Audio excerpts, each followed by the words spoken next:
himlayan ng kanyang ulo pag oras na ng tulugan.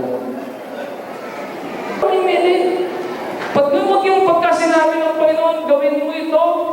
Oh, yes, Lord, I like that. Pagkatapos mong gawin yan, gawin mo ito. Lord, si John na lang. Huwag na ako. What will that other man do? Anong gagawin ni Juan? Sabi ni Pedro doon sa John 20. Ako, Lord, lalakad ako, sasabayan kita. Pero siya, anong gagawin niya? Anong sagot ng Panginoon? Wala kang paki. Ang sagot niya, practically, what is that to you? Eh ano ngayon? Gawin mo kung anong kailangan mong gawin. And sometimes we suffer from holy jealousy.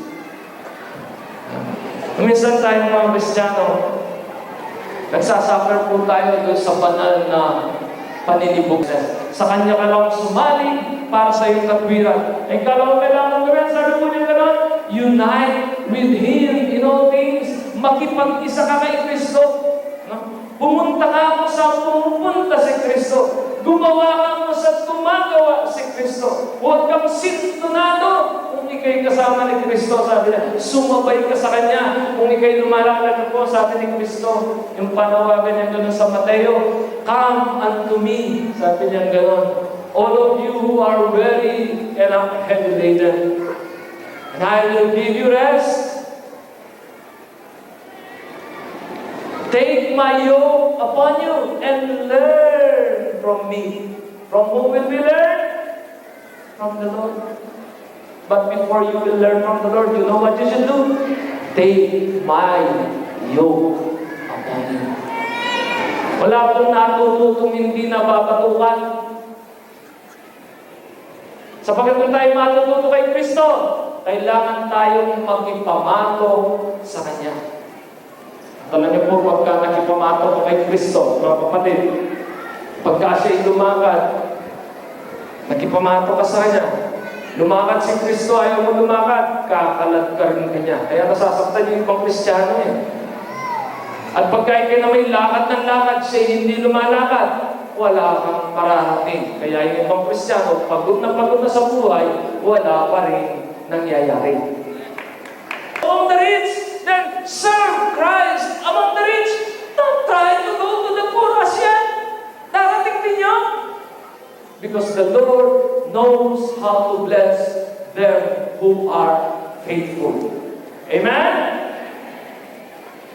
Minsan po, ng mga pastor, buti pa siya, gusto ko ganun din. Hindi ikaw ang nagsugo, ikaw ang sinugo. Serve Christ where Christ has sent you. Kaya po yung mga Bible study leader sa inyo, kahit 2 na lang yan, 3 na lang yan, basta buhay, okay pa rin. Amen po ba? Pero pagkapatay na, wala nang interest, bilhin nyo na yung taon, libing nyo na, kagano. If they're not interested in Christ, then there is no hope for them. Ang pangatlo pong sinasabi po ng amin ni San Pablo sa kanila, sabi niya, how can we know Christ? Paano natin makikilala si Kristo? Hindi lang tayo sa Kanya sasaling, hindi lang tayo makikipag-isa sa Kanya. Sabi niya, kailangan, sabi niya gano'n, press on. Ano ba yung press on sa Tagalog? Ha? Ano ba yung press on sa Tagalog? At sabi niya, kailangan sabi niya, magsumikap ka, magpatuloy ka. No? Huwag kang titigil. Sabi niya, press on. Sabi niya gano'n. Tignan po natin yung sinabi niya sa kanila. Let's read it together. Ready? Read. Not that I have already obtained all this, or have already been made perfect, but I press on to take hold of that for which Christ took hold of me.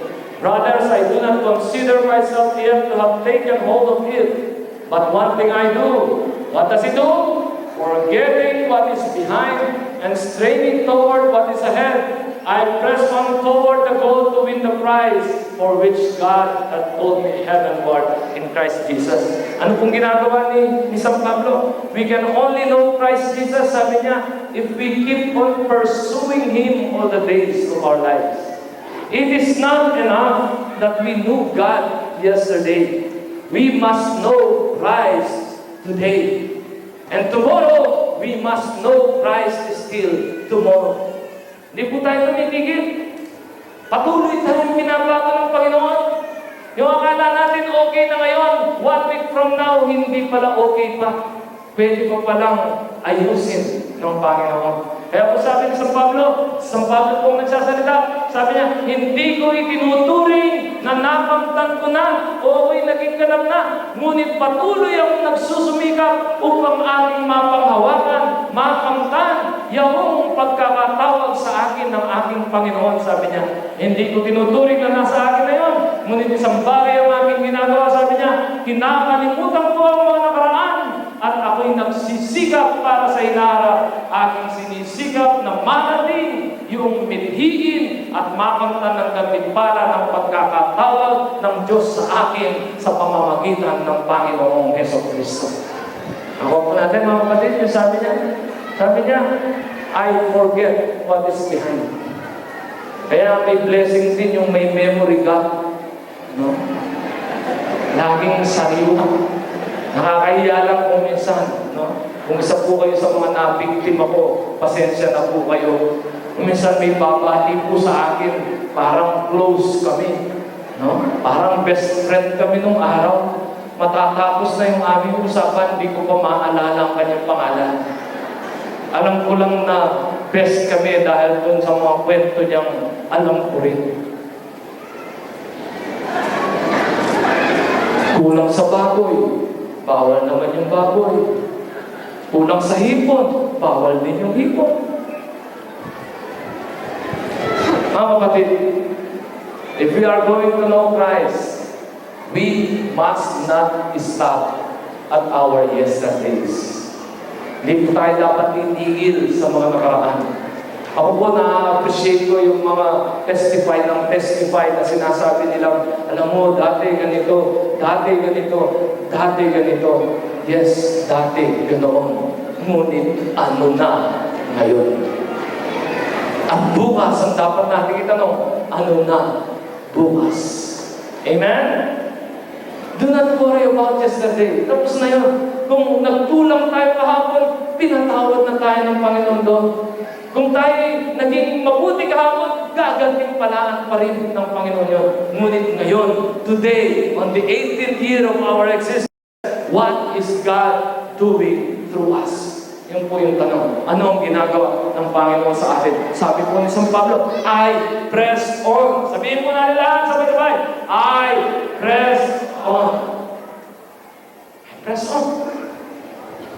Alam niyo po kung kailan nyo lang pwedeng tigilan yung I press on na yan. Alam niyo po, sabi ni San Pablo, kailan lang pwedeng tigilan yan. Ito po, sabi niya, sa 2 Timothy 4:6-8, kailan siya titigil? Sabi niya, for I am already being poured out. Ako'y parang ibinubuhos na ng tila, inumin, sabi niya, sapagkat dumating na ang araw ng aking pagyao. Ipinaglaban ko ang yung araw na yan. And then with him, we will say, I have fought the good fight. I have finished the race. I have kept the faith. And may God give us the grace to be able to say that. Because if we will be able to say that, then we are ready to face our Maker. Then we will be welcome. Sasabihin, anak, halika, pumasok ka sa akin.